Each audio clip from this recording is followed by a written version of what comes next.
कि उन बच्चों को हम क्या पढ़ा रहे हैं, उनका भविष्य क्या है, वो आगे जाके कैसे अपने आप पैरों पे खड़े होंगे, अपने परिवार को कैसे चलाएंगे। इन सब चीजों की फिक्र अगर किसी ने की, किसी शासक ने, तो मैं ये बात कह सकता हूं कि मदरसा बोर्ड का जो विस्तार किया है, एक तरह से मैं इसे ये कह सकता हूं कि मदरसा बोर्ड को उन्होंने,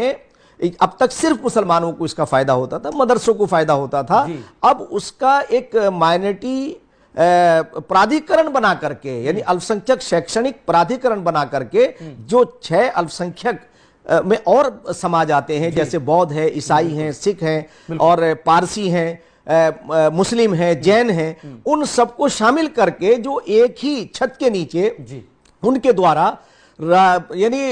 राज्य जो हमारा एजुकेशन बोर्ड है, विद्यालय परिषद है, उससे उन्हें मान्यता मिलेगी और उनका सिलेबस जब वो ग्रहण करेंगे, तो मैं शर्मा जी एक बात और आपसे ये कहना चाहता हूं आपके माध्यम से, तो उनका भविष्य अच्छा होगा और आप अपनी धार्मिक एजुकेशन के लिए जो आपकी फंडामेंटल आपका राइट है, वो आपका कहीं प्रभावित नहीं हो रहा है। बच्चे 6 घंटे उस विद्यालय परिषद का जो सिलेबस है, जब वो पढ़ेंगे तो वो साइंस पढ़ेंगे, अंग्रेजी पढ़ेंगे, हिंदी पढ़ेंगे और सामाजिक ज्ञान पढ़ेंगे, तो वो फिर किसी के बहकावे में नहीं आएंगे। मैं आज ये बात कह सकता हूं कि मदरसों का आधुनिकीकरण होना ये वक्त की जरूरत है। और फिर अगर कोई राज्य का मुख्यमंत्री इसका अगर इसकी पहल करता है, तो मैं समझता हूं कि उनकी नीयत,